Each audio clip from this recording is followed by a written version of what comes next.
Hello everyone and welcome back to The Pit. New video because of a new leaked preview of the upcoming Armies of Great Britain army book. And so we're going to check what's new. Now, before we move on, again, a funny to me a little thing, words are important. Usually they tend to use things like old friends or something generic. This time the editorial by Marcus Vine is titled Armies of Great Britain 3rd edition, Weird and Wonderful. Now, don't get me wrong, I like it. I think it's a fun name. It shows a long way, big deal that they care about Great Britain. I mean, they're English. It's understandable. I don't have it against them because of this, but still, I find it funny. So, very quickly, let's go take a look at the news. So, 3rd edition, Weird and Wonderful. We take a look at some of the slightly more out there options in Armies of Great Britain. Pre-orders are underway, etc, etc, etc. This time we're having a look at some really fun and funky units and bits of kit, from the sublime to the slightly ridiculous, that are uniquely British in nature. Let's enter the garden shed of ingenuity. We'll start with the Blacker Bombard, one of a clutch of unconventional weapons hastily developed by the British after Dunkirk to defend against the anticipated German invasion. This weird-looking spigot mortar, essentially a mortar without a traditional barrel, where the round fitted over the spigot or spike instead of inside a tube, hurled a 20-pound high-explosive shell that was theoretically supposed to stop German panzers. While this seems unlikely, on the bolt-action tabletop it's actually quite a nifty little weapon against infantry. 40 points at regular to chuck a 2-inch attain plate at rifle range? Go on then. It also had the added bonus of looking really peculiar, giving you the satisfaction of watching your opponent's double take when you deploy it. It's been a staple of Armies of Great Britain over the years, and it proudly takes its place in 3rd edition to sling HE with great enthusiasm and unusual mechanics. Let's take a look at the datasheets. Black Bombard anti-tank team, so this should be its slot. We have 28 points for an inexperienced Bombard, 40 points for regular, 52 points for veteran, 3 men, 1 Blacker Bombard, which is a weapon with the following special rules. Team weapon, of course, fixed, understandable. The weapon profile itself, it has a range of 24, one shot, HE2. So the profile is more or less the same that of a medium mortar with HE2. It does not have indirect fire, so it cannot use a spotter. The good side, it has no minimum range, and that's about it. Because it doesn't have a good range, the light mortar is way better with a new and improved 36 inches range, and it just costs 10 points less than a regular mortar. Now, besides the funky factor, it would be interesting to field in a what if invasion of Britain, of a Sea Lion campaign or something, which would be cool. Don't get me wrong, but it's only mid-war, and honestly, again, it's one of the, they say that themselves, weird and funky units that basically no one will use, or like a handful of people are going to use. I mean, unless you really are a great collection, you like to have everything for your nation, etc., etc., you can afford the price tag, etc., then for the sake of completion you get yourself a bomber team. But otherwise, if you just started playing the game, there literally is no reason, in my opinion, to get this weapon. It's flavor text. It would be basically the same if it was just flavor text. Let's move on. Next up, we got the light tank Mk7 Tetrarch. Originally built as a normal light tank and subsequently re-rolled to be landed by glider alongside airborne units, this rather petite machine would actually see quite a bit of service around the world. Not according to my research. According to my research, there were like 200 of them ever built, and they were mostly service with the 6th Airborne Division in Normandy. Individually, they weren't the most impressive combat vehicles in the world with their thin armor and light gun, but in airborne service they operated on the principle of any tank is a better tank than no tank at all.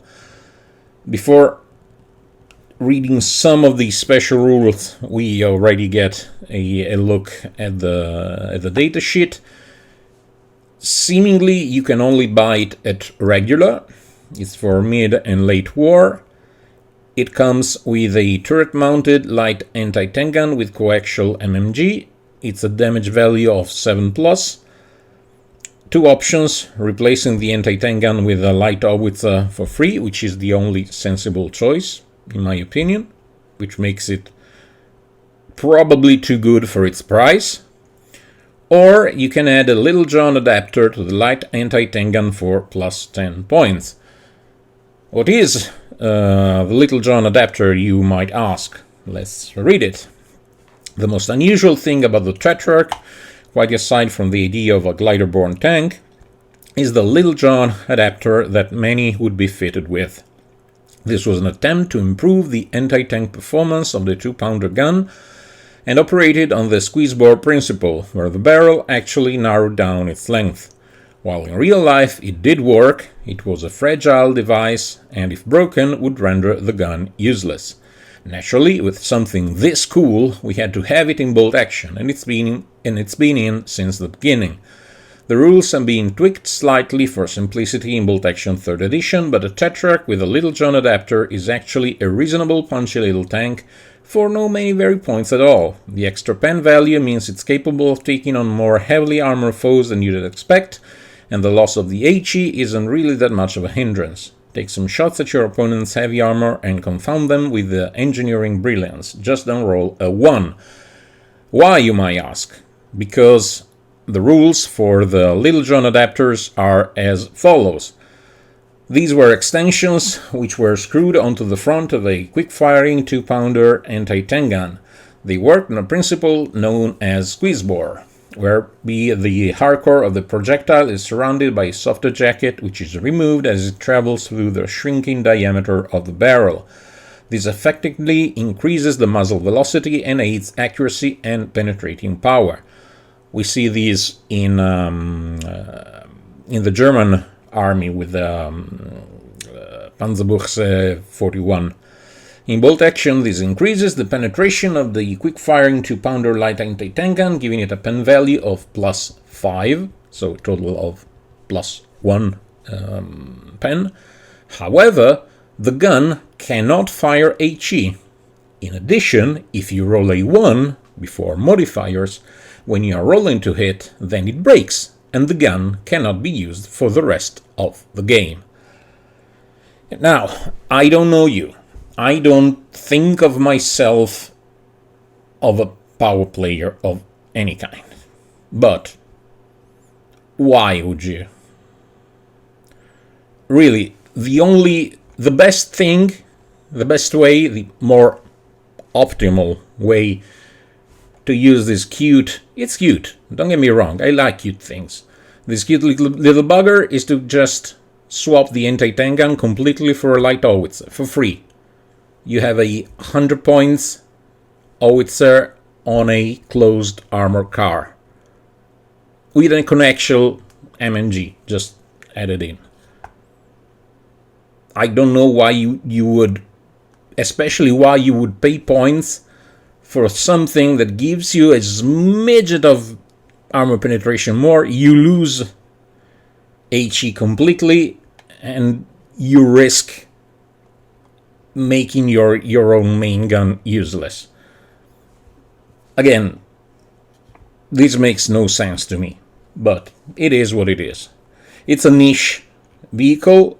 I hope it remains like this, but I could see it. I mean, if you wanted to speak optimizing, I might want to work on a Tetris spam list with a lot of howitzers in place of mortars, of course, but otherwise pretty unremarkable. And now we come to another piece. Finally, there is the mighty Archer 17-pounder, self-propelled 17-pounder.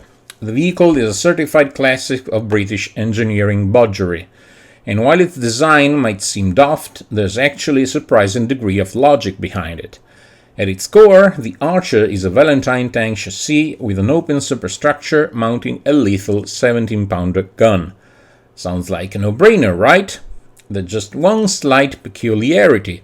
The gun is fixed facing rearwards. This actually makes a reasonable amount of sense for a tank destroyer. It could lie in wait in ambush for the enemy, take a shot, and immediately drive away forwards to reposition. So, this is the historical reason, and that's fine by definition.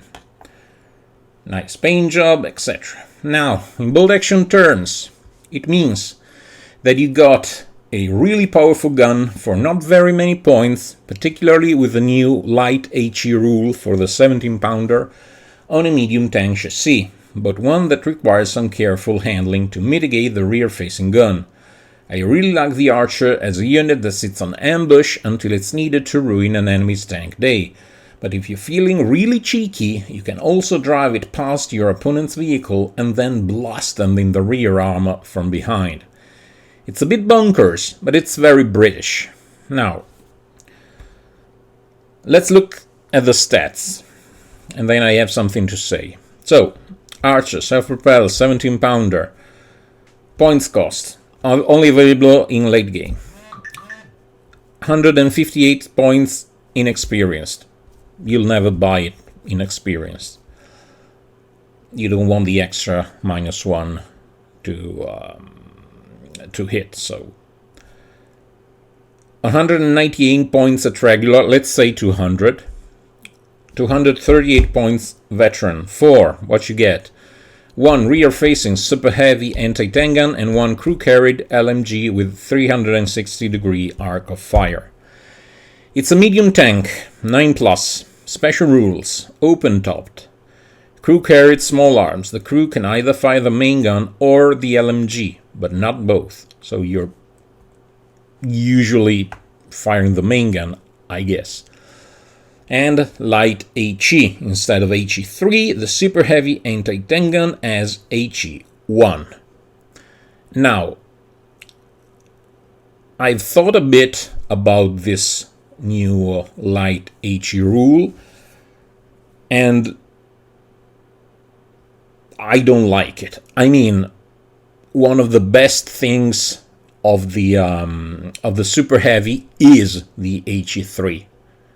So I'd rather spend a little more points, but having a dual weapon HE-AT, rather than spending some points less, but then having just one gun that is good only at dealing with enemy vehicles. Now, I hear you say, but Bolt Action 3rd Edition, it's vehicle spam.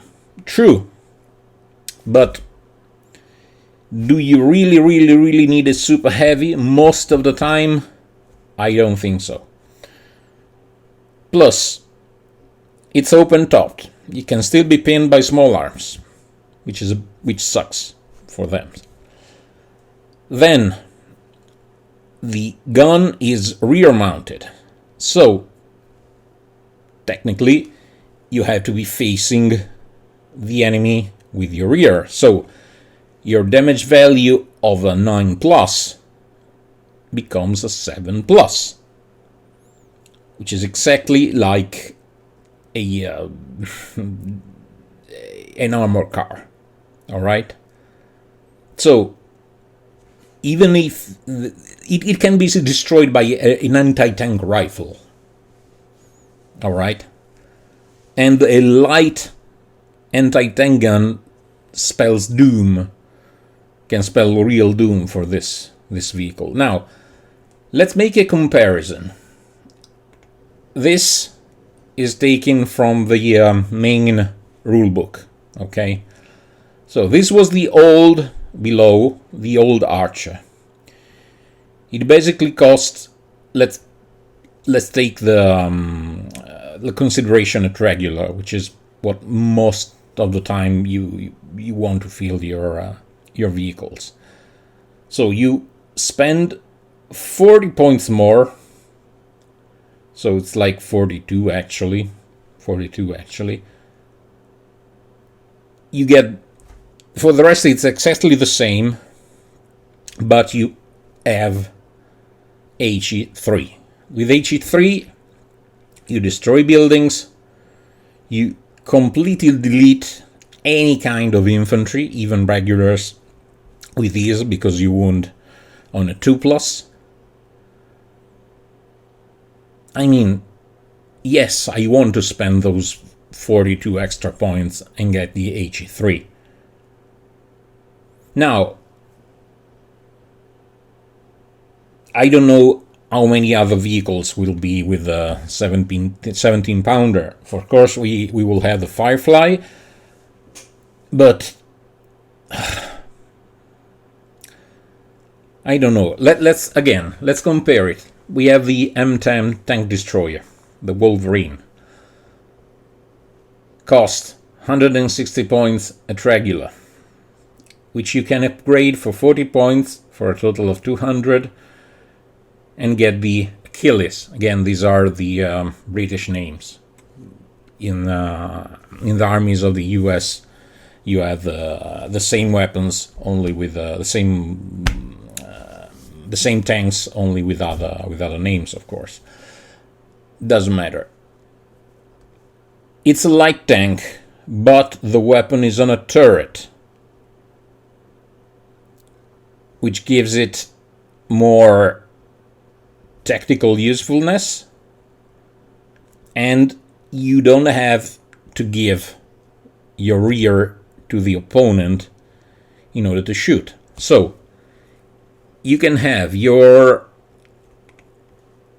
198 point super heavy with HE1, and yes, you technically have the LMG, but let's ignore it.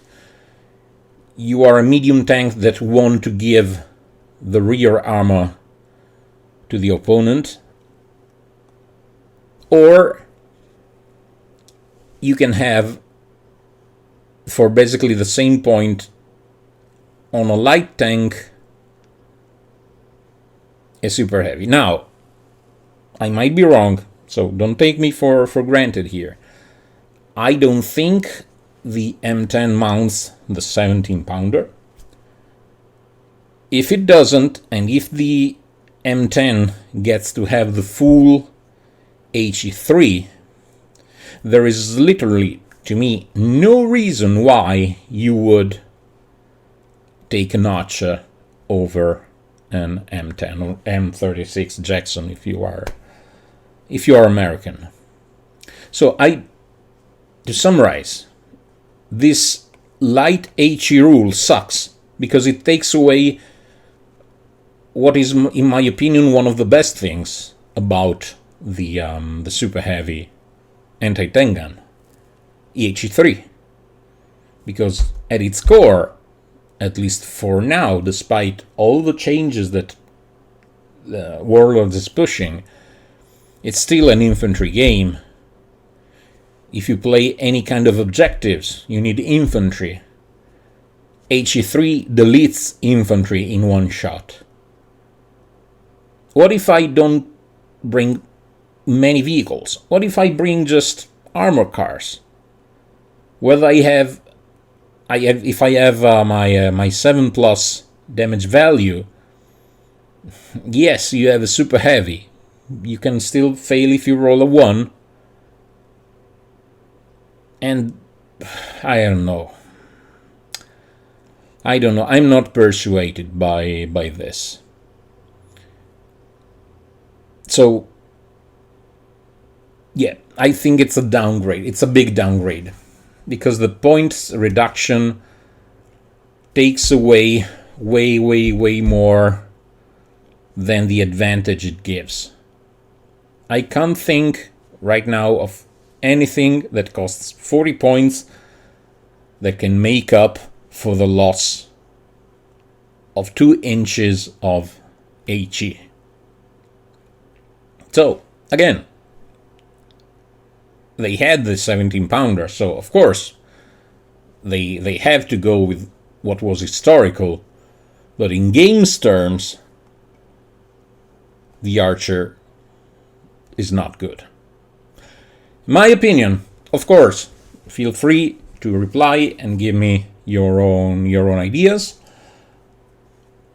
It remains to be seen what else is gonna be in the full army book. As soon as I have my paws on it, I will make a full review on it. In the meantime, we are here pondering on what is going to come. Soon I will go out with another video about Market Garden, because in a couple of hours we will be fighting at the Arnhem land bridge. So stay tuned for that in a couple of days. Until next video, thanks everyone for stopping by and listening to me. I will see you soon. Until that time, as usual, my wish for you, be safe and ciao ciao.